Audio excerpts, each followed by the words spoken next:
Hi everyone, this is Veronica. आज हम बात करेंगे विंटर हीट की। विंटर हीट वेव जो कि यूरोप में चल रही है। तो सर्दियों में भी वहाँ पे इतनी गर्मी है कि लोगों को प्रॉब्लम हो रही है और ये सिर्फ क्लाइमेट चेंज का नतीजा है। तो इसके बारे में डिटेल्स जानते हैं कि ऐसा क्यों हो रहा है। यहाँ पे आप मेरे बारे में जान सकते हैं। This is my Telegram channel जहाँ पे आप मुझसे कनेक्ट कर सकते हैं for any kind of query.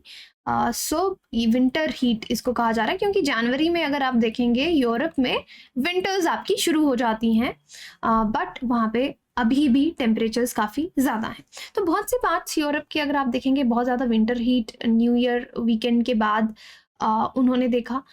ये क्या है, जब जिन एक्सट्रीम क्लाइमेट इवेंट्स की हम बात करते हैं ये उन्हीं में से एक है जो आज एक्सट्रीम क्लाइमेट इवेंट्स अलग अलग फॉर्म में हो रहे हैं। कहीं पे बहुत फ्लड्स आ रहे हैं, कहीं पे जैसे दिल्ली की आप बात कर लीजिए तो सिवियर कोल्ड वेव चल रही है। तो इस तरह से यूरोप में विंटर्स में हीट वेव चल रही है। हॉटेस्ट अभी तक का जनवरी का वेदर है वहाँ पे।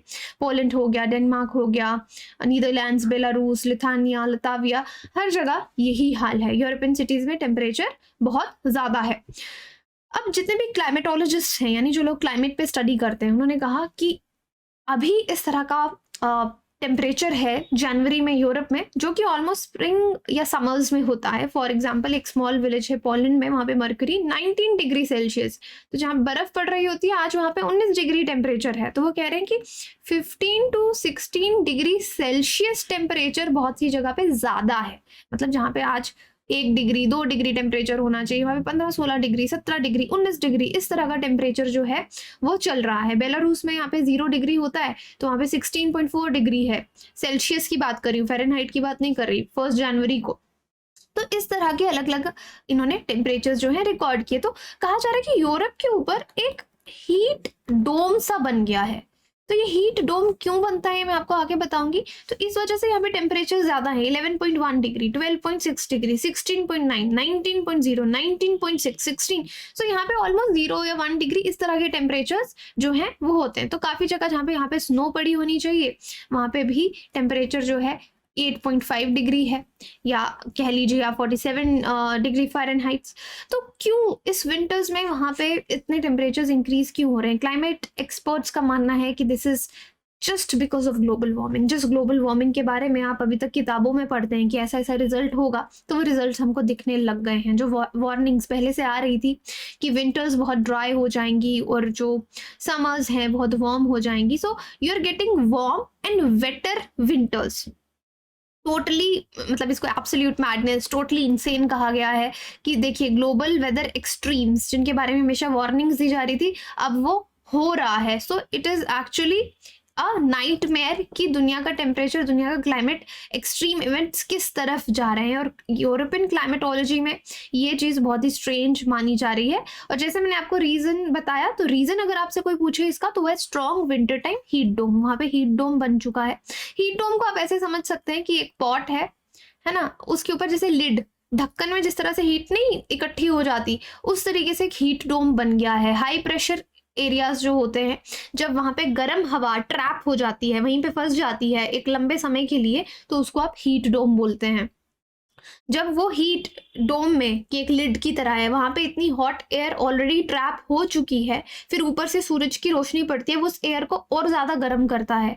सो हर दिन जो गर्मी है वो इंक्रीज होती जा रही है। यूजुअली हीट डोम्स जो है कुछ दिन तक रहते हैं, बट अब ऐसा क्या हो गया है कि ज्यादा एक्सटेंड हो रहे हैं, ओवर वीक्स, कई हफ्तों तक ये रह रहे हैं, जिस वजह से डेडली हीट वेव्स आ रही हैं। साइंटिस्ट यही बोल रहे हैं कि हाई प्रेशर वाले एरियाज हैं जहाँ पे हीट डोम है। अब ये हीट डोम क्या करता है, यहाँ पे जो एयर ट्रैप हो जाती है ना, उसको पुश करता है नीचे की तरफ फेंकता है, जमीन की तरफ उसको सिंक करवाता है। जब वो हवा जमीन की तरफ आती है, ग्राउंड की तरफ आती है, तो वो कंप्रेस होती जाती है और ज्यादा गर्म होती जाती है। तो जितनी एयर सिंक करेगी उतनी ड्राई होती जाएगी और उस एरिया के टेम्परेचर को इंक्रीज करती जाएगी। तो ये चीज आप यहाँ समझ सकते हैं कि हाई प्रेशर एरिया है जहाँ पे आपकी हीट जो गर्म हवाएं हैं वो यहाँ पे रुक चुकी हैं, स्टक हो चुकी हैं। अब ये इसको पुश करेगा कि नीचे नीचे आते आते ये ड्राई भी होती जाएंगी और इस एरिया का टेम्परेचर भी इंक्रीज करती जाएंगी क्योंकि ये कंप्रेस हो रही है। So this is what is happening. लेकिन यहाँ पे इस हीट डोम का रिलेशनशिप जेट स्ट्रीम से भी है। जेट स्ट्रीम आप सबने ज्योग्राफी में पढ़ा होगा कि फास्ट मूविंग हाई एयर जो होती है, फास्ट मूविंग एयर जो होती है काफ़ी ऊंची एटमॉस्फेयर में, हाई ऑल्टीट्यूड पे, उसको आप जेट स्ट्रीम्स बोलते हैं। तो अब जेट स्ट्रीम्स के ना ऐसे वेव लाइक पैटर्न्स होते हैं, इस तरीके से आपकी जेट स्ट्रीम्स जो हैं वो मूव करती हैं नॉर्थ टू साउथ और फिर से नॉर्थ की तरफ आती हैं। अब जैसे जैसे ये वेव्स बड़ी होती जाती है, इलोंगेट होती जाती है, बड़ी होती जाएंगी, तो ये और स्लोली जब ऐसे हो जाएंगी तो स्लो मूव करना शुरू कर देंगी, और एक समय ऐसा आएगा कि शायद रुक जाए, आपको लगेगा स्टेशनरी हो गई, रुक गई। तो तब हाई प्रेशर सिस्टम में ये फंस जाती हैं, रुक जाती हैं, स्टक हो जाती हैं, जिससे हीट डोम बनता है। तो ये रिलेशनशिप है जेट स्ट्रीम और हीट डोम के बीच में। तो अब आपको सवाल आएगा कि इस तरह का सिनारियो पहले भी तो होता होगा, हीट डोम्स तो पहले भी बनते होंगे, कोई नई बात नहीं है, तो फिर अब ऐसा क्यों हो रहा है? तो देखिए, हीट डोम्स पहले भी बनते थे जैसे मैंने आपको बताया, लेकिन वो कुछ दिनों तक रहते थे। अब क्लाइमेट चेंज की वजह से जो चीजें इंसानों ने की हैं इतने सालों से, सेंचुरीज से क्लाइमेट को बर्बाद किया है, उसके इम्पैक्ट से ये डेज से वीक्स में कन्वर्ट हो गई हैं, जिससे इनका इम्पैक्ट अब हमको ज्यादा इंटेंस दिख रहा है और ये ज्यादा लंबे समय तक रह रही हैं, और टेम्परेचर भी इनसे ज्यादा इंक्रीज हो रहा है, और हमको बहुत जल्दी इस तरह के एक्सट्रीम हीट इवेंट्स देखने को मिल रहे हैं। तो ऐसा नहीं है पहली बार हीट डोम क्रिएट हुआ है, हीट डोम्स पहले भी जैसे कनाडा, यूएस में देखा गया, पोर्टलैंड सिटी में देखा गया, यूएस में देखा गया, 46 डिग्री सेल्सियस टेम्परेचर, वॉशिंगटन में 49 डिग्री सेल्सियस टेम्परेचर पहुंच गया था, ब्रिटिश कोलंबिया में 46 डिग्री सेल्सियस टेम्परेचर पहुंचा था। ये एक्सट्रीम वेदर इवेंट्स है 2022 में। तो मैं आपको सारे इंस्टेंसेस बता रही हूँ जहाँ पे पहले भी इस तरह से क्लाइमेट चेंज ने इस प्रोसेस को एम्पलीफाई कर दिया, तो पहले भी हीट डोम्स हमने देखे हैं। हो सकता है 10 साल में होने वाला ये एक बार का इवेंट हो, बट यहाँ पे अब हमको एक वार्निंग बहुत अच्छे से समझ जानी चाहिए कि हमको क्लाइमेट की तरफ बहुत सीरियस होना पड़ेगा। तो हीट डोम यूएस में सितंबर 2022 में भी आया था, और टेम्परेचर्स बहुत ज़्यादा इंक्रीज हो गए थे, वाइल्ड फायर्स लग रही थी।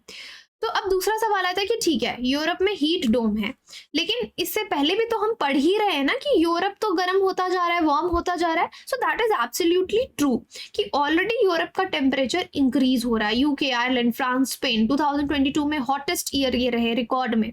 इतना पहले कभी टेम्परेचर यहाँ का नहीं गया। दिसंबर हॉटर देन एवरेज, जितना दिसंबर में टेम्परेचर होना चाहिए उससे ज़्यादा टेम्परेचर था। तो ऑलरेडी भी यहाँ पे गर्म हो रहा है। क्यों हो रहा है? बिकॉज ह्यूमन एक्टिविटीज़ की वजह से, ये ह्यूमन इंड्यूस्ड क्लाइमेट चेंज की वजह से वहाँ पे जो भी इफेक्ट है वो एम्पलीफाई हो रहा है और ज़्यादा इंक्रीज हो रहा है, राइट। तो इस तरह के पिक्चर्स आपने देखे होंगे, क्योंकि यूरोप जो है यूजुअली ठंडा इलाका है, वहां पे कोई भी चीज जिन मटेरियल से बनती है वो ठंड को सहन करने के लिए, टॉलरेट करने के लिए बनती है। क्योंकि गर्मी को सोच के वहां पे मटेरियल नहीं बनाया जाता। तो जो ट्रैफिक लाइट्स बनाए ये ठंड को देख के बनाए, लेकिन अगर वहां पे ज्यादा थोड़ा भी टेम्परेचर जब इंक्रीज हो गया तो ये मेल्ट करने लग गए कि आप वहां पे कोल्ड टॉलरेंस मटेरियल है, हीट टॉलरेंट मटेरियल नहीं है। वहाँ की रोड जो है, एसफॉल्ट जो है वो भी मेल्ट करने लग गया, लोगों को रोड में चलने में तकलीफ होने लग गई, गाड़ियाँ चलने में तकलीफ होने लग गई। तो ये थोड़ा सा मजाक है ग्लोबल हीट वेव की। हम लोग सब बातें कर रहे हैं, ऐसा ऐसा करेंगे, कन्वेंशन, प्रोटोकॉल सब कुछ लेके आ रहे हैं, but what is working? Nothing is working. So I hope this is a critical topic also, it will help you in critical analysis plus prelims obviously, कि अगर इस तरह का कोई सवाल आता है। बाकी आप अपनी तैयारी हमारे साथ आसान कर सकते हैं अनअकैडमी के साथ। दिस इज़ माय कोड, इसको याद कर लीजिए। आपको मेरी पर्सनल मेंटोरशिप चाहिए, I am very much approachable. आप मुझे सब्सक्रिप्शन अगर आप लेते हैं मुझे बता सकते हैं, आपने मेरे कोड से सब्सक्रिप्शन लिया, you will get my life time support जब तक आप प्रिपेयर करते हैं। अनअकैडमी में बहुत से टीचर हैं, बेस्ट एजुकेटर्स, जिनसे आप पढ़ सकते हैं। बैचेस हमारे जैसे 5 जैन को शुरू हुआ है, 12 जैन को शुरू होने वाला है, इनको आप ज्वाइन कर सकते हैं। 0% EMI है इनकेस आप लोन पे कोर्स लेना चाहते हैं। And free interview guidance programme है for the students who have cleared the mains, उनके लिए फ्री प्रोग्राम है। Do tell your friends about it. In case आप अनअकैडमी एजुकेटर से ऑफलाइन सेंटर में पढ़ना चाहते हैं, so that is also now possible. 2024 foundation batch के लिए एडमिशन शुरू हो गया है, आप एडमिशन करवा सकते हैं। Thank you so much.